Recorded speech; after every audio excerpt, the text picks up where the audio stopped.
Et nous débutons avec ce qui est probablement l'un des plus grands titres de ces 6 premiers mois de l'année. Hier, plusieurs responsables de la FIFA ont été arrêtés, accusés de corruption à 2 jours du congrès annuel et de l'élection présidentielle de l'organisation.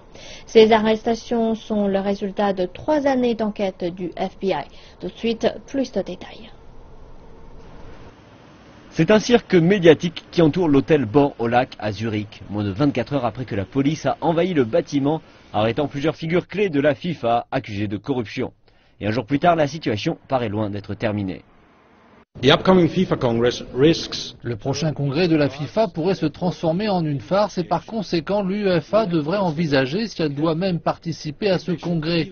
Face à une situation, et si elle ne cesse pas, finira par tuer le football.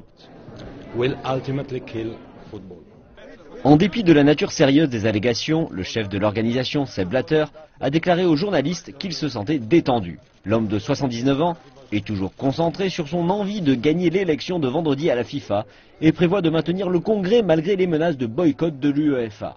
Et ce sentiment détendu est partagé par d'autres.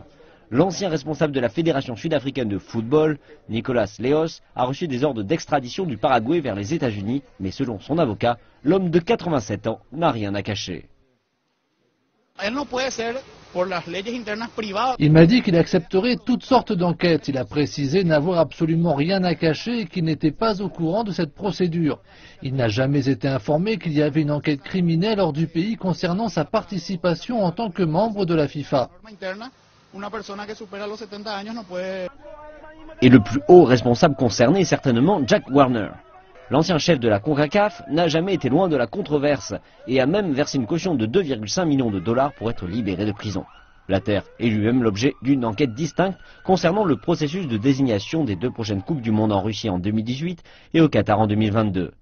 Et de nombreux fans de football espèrent que ce sera le début d'une justice longtemps attendue après des années de corruption. Mais pour la FIFA, le cauchemar n'est pas près de prendre fin.